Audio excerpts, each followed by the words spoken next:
Hello दोस्तों, मैं Aryan Shukla, business adviser and founder online business workshop. मित्रों, हम बात करना चाहेंगे।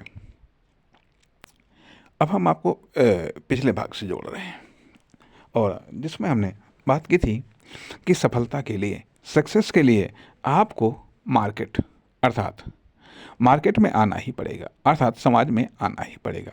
डेवलपमेंट के लिए समाज में भले ही ना आना पड़े, लेकिन सक्सेस के लिए समाज में आपको आना पड़ेगा, या सक्सेस के लिए समाज में आपको लाना पड़ेगा। अब यहाँ पर जैसा कि हमने पिछले भाग में बात की थी कि मूल्यांकन, जब आप खुद को समाज में लाते हैं अर्थात खुद को जब आप मार्केट में लाते हैं तो आपकी कीमत निर्धारित होती है। सक्सेस क्या है? एक प्रकार की कीमत है। एक तो हमने खुद की कीमत निर्धारित की, अर्थात खुद की हमने वैल्यू निर्धारित की या इम्पोर्टेंस निर्धारित की। लेकिन दूसरी चीज़ है कि मार्केट अर्थात कस्टमर जो हमें सक्सेस देगा, चाहे वह पैसे के रूप में दे, चाहे वह सम्मान के रूप में दे, चाहे वह सपोर्ट के रूप में दे, किसी भी रूप में, तो वह सब एक प्रकार की कीमत ही है। तो जब कीमत की बात आती है तो कीमत तय होती है, जैसा कि हमने बताया कि हम कितने सुरक्षित हैं। व्यक्तिगत की बात हम करें, हम कितने सुरक्षित हैं तथा कितने शुद्ध हैं, कितने मौलिक हैं, कितने नेचुरल हैं। उसके बाद में हम कितने उपयोगी हैं और क्या कर सकते हैं, कहाँ हम क्या कर सकते हैं। ठीक है, ये चीज़ें, ये तो आती हैं नेचुरल विशेषताएं। साथ ही साथ जो हमारी कीमत है, अब चाहे हम के रूप में व्यक्ति हो या फर्म हो, दुकान हो, कंपनी हो, प्रोडक्ट हो या सर्विस हो, कुछ भी हो, तो ये कीमत तय होती है डिमांड के अकॉर्डिंग। आप सब जानते हैं हम कितने भी उपयोगी क्यों ना हो, हम कितने भी शुद्ध क्यों ना हो, मौलिक क्यों ना हो, नेचुरल क्यों ना हो, लेकिन यदि डिमांड नहीं है या तो कीमत नहीं लगेगी। डिमांड के अकॉर्डिंग कीमत लगती है या डिमांड के अकॉर्डिंग कीमत तय होती है। एक चीज़। दूसरी चीज़ आती है कि सप्लाई के अकॉर्डिंग भी कीमत तय होती है। अब यदि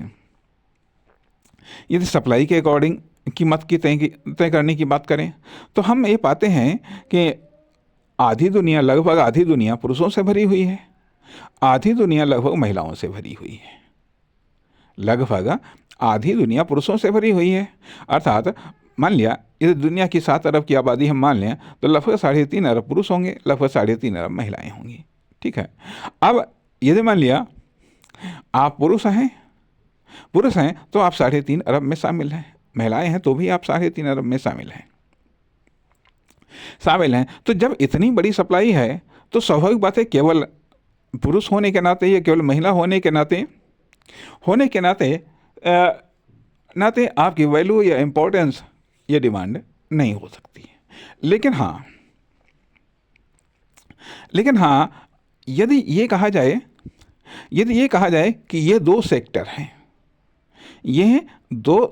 हैं, फिजिकल तौर पर या व्यक्तिगत रूप में, पुरुष और महिला, स्वाभाविक बात है कि कुछ विशेषताएं पुरुष में पाई जाती हैं तो कुछ विशेषताएं महिलाओं में पाई जाती हैं। ठीक है, एक दूसरे के लिए डिमांड हो सकती है।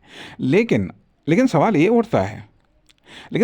उठता है कि अब डिमांड को या एक दूसरे के लिए उपयोगी हो सकते हैं कुछ मामलों में, क्योंकि कुछ चीज़ें पुरुष को आती हैं तो कुछ चीज़ें महिलाओं को आती हैं। ठीक है, जिसके कारण देखा यह जाए कि ये एक दूसरे के पूरक हैं, एक दूसरे को आवश्यकता होती है। ठीक है, एक दूसरे को बेहतर बना सकते हैं, अर्थात कई प्रकार से उपयोगी हैं, जिसके कारण एक दूसरे के लिए एक दूसरे की डिमांड हो सकती है।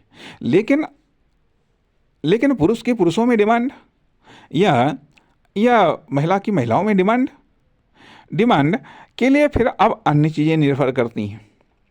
अन्य चीज़ें निर्भर करती, अर्थात जब आप 3.5 अरब में शामिल हो गए, 3.5 अरब में शामिल हो गए, तो अब स्वाभाविक बात है कि अब जो कीमत का मूल्यांकन, हमें सफलता चाहिए, सक्सेस चाहिए, और जितनी बड़ी सफलता चाहिए, अर्थात हम जितनी बड़ी खुद की डिमांड हम पैदा करेंगे, आखिरकार हम फेल क्यों हो जाते हैं? यहीं पर फिर वही सवाल उठता है, क्योंकि हम 3.5 अरब में शामिल हैं। जब 3.5 अरब में शामिल हैं, तो यह 3.5 अरब वालों के लिए तो हमारी डिमांड कुछ है ही नहीं। अर्थात हम ये भी मानते हैं कि लो डिमांड को हम फेलियर मान लेते हैं, या लो प्राइस को हम फेलियर मान लेते हैं।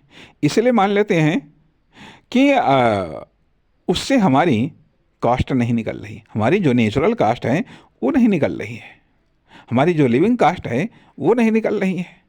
मान लिया, कहने का अर्थ है कि अब आज के पीरियड में यदि ठीक है, हम कहें कि ठीक है 50 रुपये डेली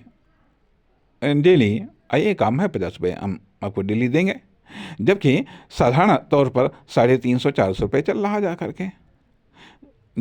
तो अब हम इतनी कीमत क्यों हम लगवाएंगे? यदि इतनी कीमत लग रही तो ये फेलियर मान लेते हैं। तो कहने का अर्थ यह बनता है कि अब जो सक्सेस है, जो सफलता है, साथ ही साथ ऐसा भी है कि किसी की डिमांड करोड़ों में आती है। पुरुष हैं, व्यक्ति हैं, लेकिन किसी की मासिक डिमांड करोड़ों में है।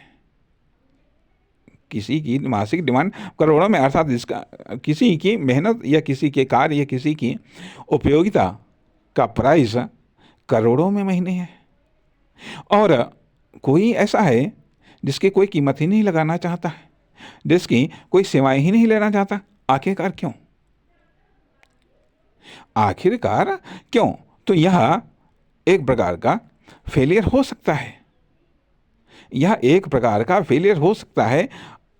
तो अर्थात हम जितना भी क्यों ना उपयोगी हों, लेकिन यदि डिमांड नहीं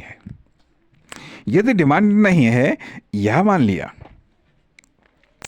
लिया, और भी एक बात देखिएगा कि लगभग 18-20 साल के लड़के या लड़कियों को सभी काम पर रखना चाहते हैं, लेकिन एक 70 साल के बुजुर्ग को कोई काम पर नहीं रखना चाहता, 75 साल के बुजुर्ग को कोई काम पर नहीं रखना चाहता, 80 साल के बुजुर्ग को कोई काम पर नहीं रखना चाहता।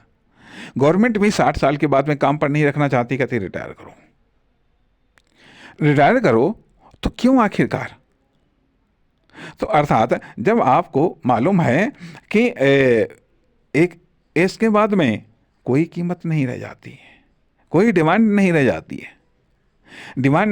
अर्थात डिमांड समय के साथ, आपकी एज के साथ में बढ़ती है, और एज के साथ ही साथ डिमांड घटने भी लगती है। एज के साथ आपका प्राइस बढ़ता है, एज के साथ ही साथ आपका प्राइस भी घटने लगता है। एज के साथ आपकी उपयोगिता बढ़ने लगती है, और उसी एज के साथ एक एज के बाद में उपयोगिता घटने लगती है। तो यह एक नेचुरल चीज़ें हैं, लेकिन इसके बावजूद भी ये आर्टिफिशियल चीज़ें हैं। इसके अलावा ऐसा भी होता है कि यदि मान लिया आप बिजनेसमैन हैं, तो और आपने बिजनेस खड़ा किया है, आप एक एंटरप्रेन्योर हैं, तो जैसे जैसे आपकी एज बढ़ती जाएगी, वैसे वैसे आपका बिजनेस भी बढ़ता जाएगा, और परिणाम आपकी इनकम भी बढ़ती चली जाएगी। भले ही 60 साल के हों, 70 साल के हों, 80 साल के हों, क्या फ़र्क पड़ता है? उस बिजनेस में आपकी डिमांड कायम है और उस बिजनेस से प्राप्त होने वाली अर्थात आपकी इनकम भी बढ़ रही है। तो यह एक अलग प्रकार की डिमांड। तो कहने का अर्थ है कि ये जो सक्सेस है, सक्सेस डिमांड के अनुसार, उपयोगिता के अनुसार, आपके रोल के अनुसार। तो कहने का अर्थ है, चलो ये तो चीज़ें हुई जा करके, अब यहाँ पर जब हम मानते हैं कि हाँ प्राइस हमारा डिमांड के, यदि हम या हमारे पास में ऐसा कुछ है जिसकी डिमांड नहीं है। अभी मान लिया किसी को कोई स्किल आती है, आज के पीरियड में उसकी डिमांड बहुत है, लेकिन कल को उसकी डिमांड घट गई, तो फिर जब घट गई तो उसकी वैल्यू या उसकी कीमत भी घट गई या समाप्त हो गई। मान लिया जैसे कि जाड़ा है इस समय, इसमें गर्म कपड़ों की डिमांड खूब है। अभी कुछ समय के बाद में गर्मी आ जाएगी, डिमांड घट जाएगी। तो अर्थात कोई मान लिया आप कीमत निर्धारित करेंगे, कहेंगे 10-5% छूट भी देंगे, ऑफर भी देंगे, तब भी आदमी नहीं लेना चाहेगा। तो कहने का अर्थ यह बनता है कि यदि आप ऐसे हो गए हैं तो अब यहाँ पर भी बात आती है कि टेस्ट और इंटरेस्ट अर्थात जब हमें सफलता को प्राप्त करना है तो डिमांड के अकॉर्डिंग, और डिमांड को हमें समझना पड़ेगा। जब डिमांड को हमें समझना पड़ेगा तो डिमांड को समझने के लिए हमें टेस्ट और इंटरेस्ट, रुचि और स्वाद, इन चीज़ों को भी समझना पड़ेगा। और शायद इसीलिए संगति या मिलावट का दौर शुरू होता है जब बालक बड़ा होता है। जैसा कि हमने ये बात कही कि नेचुरल, मौलिक, शुद्ध और सुरक्षित, ये अब और एक चीज़ आती है कि जीवित। एक और फैक्ट आता है कि जीवित कैसे रहा जाता है, या मान लिया कोई चीज़ जीवित कैसे रह सकती है, या इसकी लाइफ कितनी है। अब चीज़ें हुई आकर के नेचुरल, ठीक, मौलिक और शुद्ध, सुरक्षित और लाइफ, ये 5 चीज़ें के लिए सिखाया जाता है। 5 चीज़ों के लिए घर परिवार में सब जगह सिखाया जाता है। क्या सिखाया जाता है कि भाई कैसे हम जीवित रहें, इसके लिए हमें खाना पीना ये सीखना पड़ता है। क्या खाएं, क्या ना खाएं, कब खाएं, कब ना खाएं, क्या पिएं, क्या ना पिएं, ये चीज़ें सिखाई जाती हैं कि इससे हम जीवित रह सकते हैं। कहा इस चीज़ को हमें निरंतर दोहराना होता है। ठीक है, हमने जीवित रहना सीख लिया। ठीक है, हम सुरक्षित कैसे रहें, इसके लिए हमें अच्छी चीज़ों को खाना पीना है, अच्छे परिवेश में रहना है, पहनना है, इसलिए हमें सुरक्षित रहना सिखाया जाता है। शुद्ध शरीर की शुद्धता सिखाई जाती है। शारीरिक रूप से कैसे जीवित रहें, शारीरिक रूप से शुद्ध कैसे हों, ये सिखाया जाता है, ये हम सीखते हैं। तथा सुरक्षित कैसे रहें, ये सीख लेते हैं शारीरिक रूप से। मौलिक में हम रिपीट करते चले जाते हैं, वो हमारी आदत बन जाती हैं, वो हमारी रुचि बन जाती हैं और हम समझ लेते हैं कि हमारी यही मौलिकता है। जो हम रिपीट करने लगते हैं वही हमारा स्वभाव बन जाता है, वही हमारी आदत बन जाती है, वैसा ही हमारा नेचर बन जाता है और हम ये मान लेते हैं कि ये हमारी मौलिकता है। नेचुरलिटी, इस चीज़ को तो भूल ही जाते हैं हम। नेचुरल तौर पर हम क्या हैं, क्या नहीं हैं, कैसे थे, ये सब चीज़ें भूल जाते हैं। अब फिर पहले तो ये मतलब एक स्वतंत्र रूप से जीवित कैसे रहें, सुरक्षित कैसे रहें, शुद्ध कैसे रहें और मौलिक कैसे हों, ये चलता है। बाद में फिर हमको समाज में हम जीवित कैसे रहें, समाज में जीवित कैसे रहें। अब समाज में जीवित रहने के लिए कहा जाता है भाई काम करना पड़ेगा, काम करके हम जीवित रह सकते हैं, नौकरी करके भी हम जीवित रह सकते हैं। समाज में हम नौकरी करके भी जीवित रह सकते हैं। कहा उसके लिए भाई पढ़ना जरूरी है, पढ़िए लिखिए अगर के तो पढ़ लिख करके जो है आप काम करने लायक बन जाएंगे, अर्थात पढ़ लिख करके आप नौकरी करेंगे तो इतना कमाने लायक हो जाएंगे कि आप अपने खर्चे निकाल सकें, अर्थात आप अपनी कास्ट को निकाल सकें, अपनी लागत को निकाल सकें। ठीक है, अब ये पढ़ना भी सीख लिया, अब ऑप्शन 3 आ गएगा। 3 तरीके से आप जीवित रह सकते हैं समाज में। का कैसे रह सकते हैं, कहाँ बताया गया कि भाई नौकरी करो या फिर अपना कोई सेल्फ वर्क करो, कोई सेल्फ प्रोफेशनल वर्क करो या फिर बिजनेस करो। इस तरीके से आप अपनी लागत को निकाल सकते हैं, आप अपनी लागत को। अब यदि मान लिया, अब यहाँ पर बात आती है यह कि अब हम और बेहतर लागत निकालना चाहते हैं,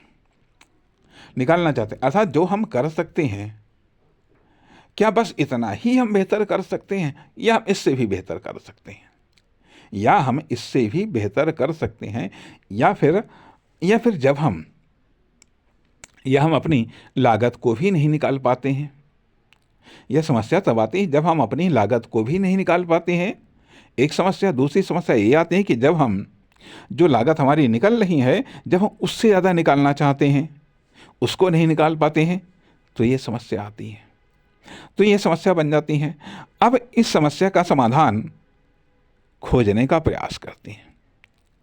इस समस्या का समाधान हम खोजने का प्रयास करते हैं, तब पता चलता है कि आखिरकार हमारे पास में एनर्जी कहाँ है। अतिरिक्त कार्य करने के लिए अतिरिक्त एनर्जी की आवश्यकता होती है। वह अतिरिक्त एनर्जी कहाँ है, या फिर ये बात भी सही है, इन सब चीज़ों के चक्कर में हम इस बात को भूल जाते हैं कि हमारी उपयोगिता क्या लिमिटेड हो गई है। उपयोगिता हमारी लिमिटेड शायद इसलिए हो गई क्योंकि असुरक्षित हो गए या अशुद्ध हो गए या अमौलिक हो गए या अननेचुरल हो गए। अननेचुरल का प्रभाव हमारी मौलिकता को प्रभावित करता है, मौलिकता को सीमित करता है। मौलिकता की सीमितता शुद्धता को सीमित करती है, शुद्धता की सीमितता सुरक्षा को सीमित करती है, सुरक्षा की सीमितता उपयोगिता को सीमित करती है, उपयोगिता की सीमितता एक्शन की सीमितता एक्शन को सीमित करती है और एक्शन की सीमितता रिजल्ट को सीमित करती है। एक किशोर आयु का बालक या बालिका इसलिए उपयोगी है कॉमर्शियल सेक्टर में, क्योंकि मालूम है कि हाँ इसकी वर्किंग लाइफ 30-35 साल तक होगी। अर्थात यदि हम एक युवक को एम्प्लॉय रखते हैं तो फिर हमें लगभग 25, 30, 35 साल तक हमें दूसरे एम्प्लॉय की तलाश नहीं करना पड़ेगा और इसकी कैपेसिटी हमें बढ़ती हुई मात्रा में प्राप्त होगी। अर्थात इसकी एनर्जी जो बढ़ेगी उसका उपयोग हम कर लेंगे, हमको करने को मिलेगा। इसलिए व्यावसायिक क्षेत्र में प्रथम प्राथमिकता युवाओं को है, दूसरी प्राथमिकता जवान लोगों को है, तीसरी प्राथमिकता बड़े लोगों को है, बुजुर्गों के लिए तो कोई प्राथमिकता ही नहीं है। तो कहने का अर्थ यह बनता है कि ये जो चीज़ें हमारी जो एनर्जी है, जब हम इस तरीके से या इतना सफ़र तय करने के बाद में हम बचे क्या हैं, जो हम बचे रह गए हैं या जैसे बचे रह गए हैं उसी के अनुसार तो हम एक्शन लेंगे, उसी के अनुसार तो हमें सफलता मिलेगी, उसी के अनुसार तो हमारा प्राइस होगा। यदि आज हमारा प्राइस डाउन है तो क्यों डाउन है? ये हमारी अपनी गड़बड़ी के कारण, हमारे अपने मटेरियल की अशुद्धता के कारण या अशुद्धता के कारण, सिर्फ अशुद्धता के कारण ही नहीं है, बल्कि इसलिए है कि इसकी लाइफ कम है तो इसलिए इसका प्राइस कम है। इसकी लाइफ कम है इसलिए इसका प्राइस कम है, ये उपयोगी कम है इसलिए इसका प्राइस कम है, यह अशुद्ध है इसलिए इसका प्राइस कम है, यह असुरक्षित है इसलिए इसका प्राइस कम है, यह अमौलिक है इसलिए इसका प्राइस कम है, और यह अननेचुरल है इसलिए इसका प्राइस कम है। इसलिए इसका प्राइस कम है। इसलिए अभी फिलहाल इतना ही सुनिएगा। नमस्कार, धन्यवाद।